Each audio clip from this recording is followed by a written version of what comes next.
Welcome. Welcome to Home DIYs for Busy Women, a safe space to dream, learn, make mistakes, and talk about the real stuff when it comes to home DIYs and beyond. On today's episode, we're talking about how to plan a DIY project. I am going to cover the building blocks of a plan and how to get started. But first, before you do any of that, you need to first decide on the project that you want to do in your house. This seems obvious, but when it comes to home projects, sometimes it really is hard to know exactly what you want to do. And if you're like me, you have a to-do list a mile long. But my recommendation from past experience is to not do more than one project at a time. In my experience, trying to do multiple things at once is a recipe for overwhelm.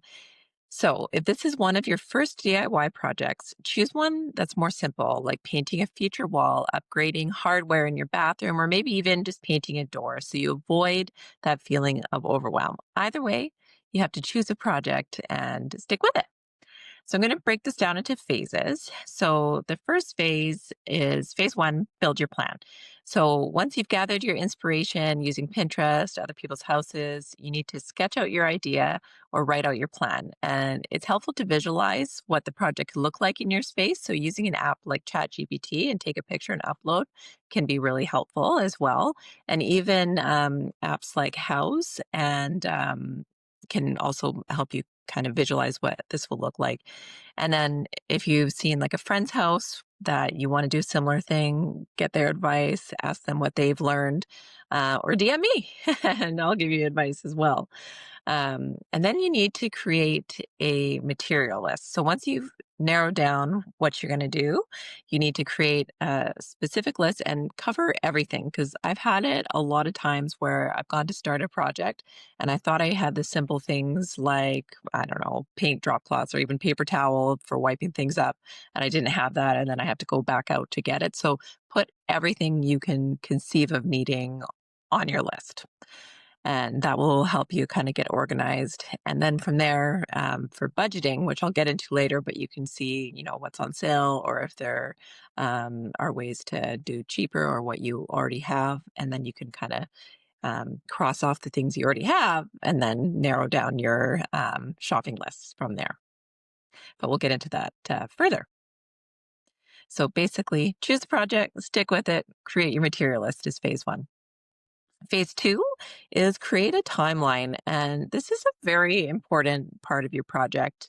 And you really need to make sure that you're being realistic about how much time you have. Like, do you just have evenings? Is weekends?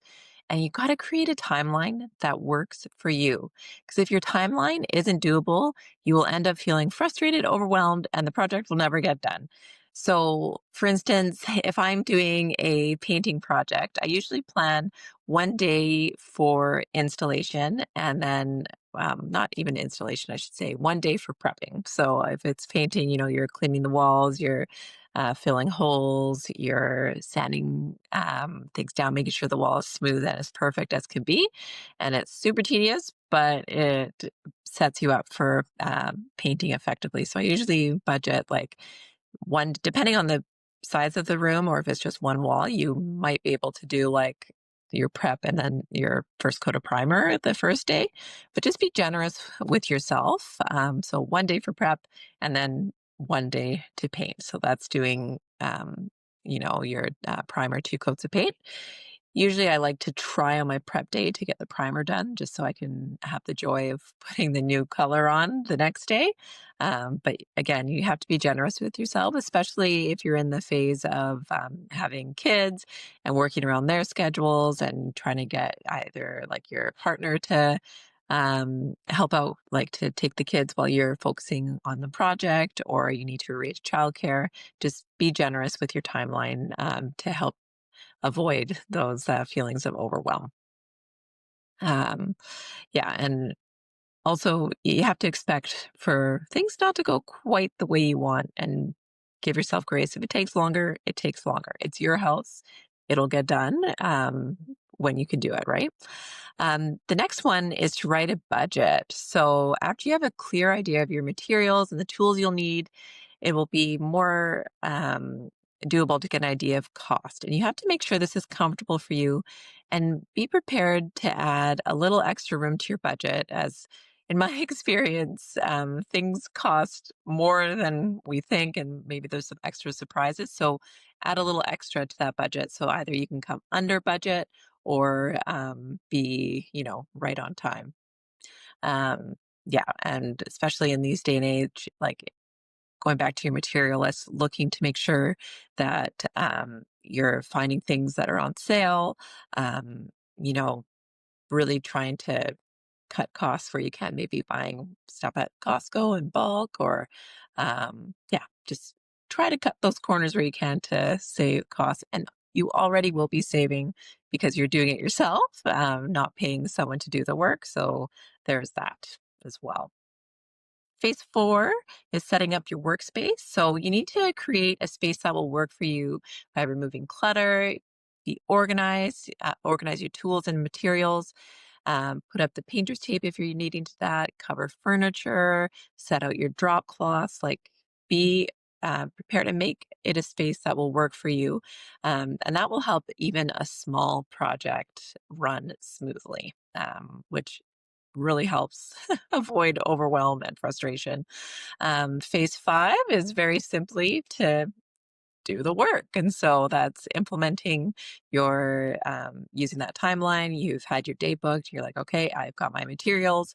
I've created my set up my workspace. I am ready to go. So phase five is getting in there and doing the work. And yeah, and asking for help. If you're starting a project and you're feeling overwhelmed, um, ask me for help. Ask people in your life that maybe have done similar things, and don't be afraid. Um, First of all, to make mistakes, but also to ask for help because we're all learning, and it can be overwhelming, but you do have the ability to do it, and the fact that you're trying is huge. And yeah, and you'd be surprised. It's a nice, like, especially when I was learning how to paint and everything, it was a nice way to spend time with people. And like when I had like my sisters come over and help me paint before, my mother-in-law big time has helped with painting projects. My dad, like, and it's a nice time to actually sit or work and talk at the same time. So you can make it fun too. Um, Phase six is kind of a funny one, but prepare for imperfection. Projects don't go exactly as we pictured, and that's okay. Your house isn't going to be the same one that's on that Pinterest picture. It's going to have variation. So don't be disappointed and appreciate the differences that your house offers.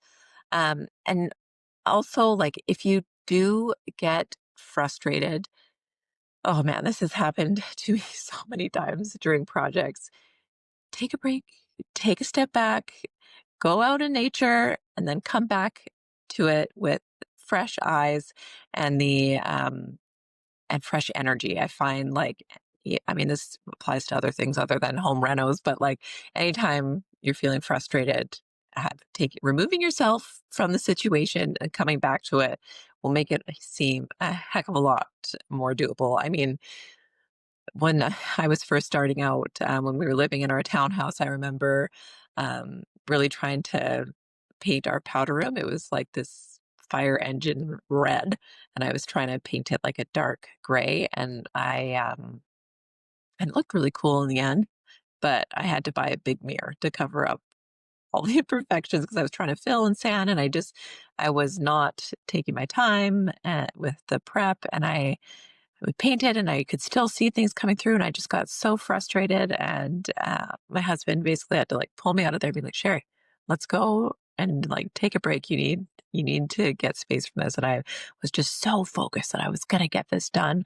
Um, but it really just made it worse. I just like, yeah. So when I finally listened, because I could be a little stubborn, I don't know if anyone can relate to that, but when I finally listened and took the break and came back to it, it felt more doable. And it wasn't perfect in the end, but you know what? Everyone like would come over and be like, "Oh, your bathroom looks great," and I'm like, "Okay, you don't see all the imperfections?" And they're like, "No." I'm like, "Okay."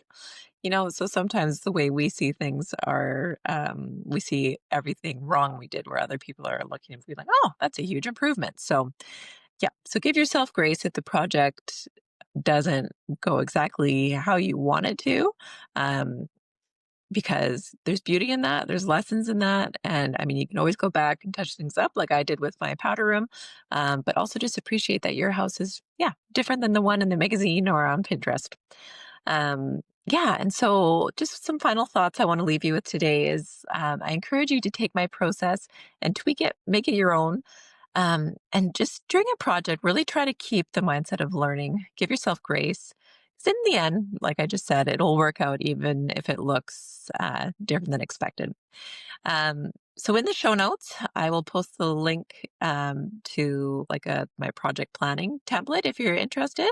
And the full post can be found at sherrywalker.ca, but I will post it in the show notes so you can get started with your next project. As well as if you're looking for a quick DIY win, I do have 5 decor hacks available that you could implement right now for free on on my website, sherrywalker.ca, and I'll link that in the show notes as well. It's at no cost, and it just kind of gives you an idea of if you want to refresh your home, because we're all in that New Year's phase where it's nice to kind of change things up after the Christmas decor has come down. Yeah, so I hope these phases of planning a DIY project have been helpful to you and encouraging. And yeah, please use that template and get your project started. And I would love to hear about it. So please, you can find me on Instagram at sherrywalker_DIY. Email me at info@sherrywalker.ca. And yeah, I'd love to get in touch. And I hope you have an awesome rest of your day and that you feel encouraged and willing to take on your next DIY project. So from one DIYer to another, have a great one. All right, we'll talk to you soon.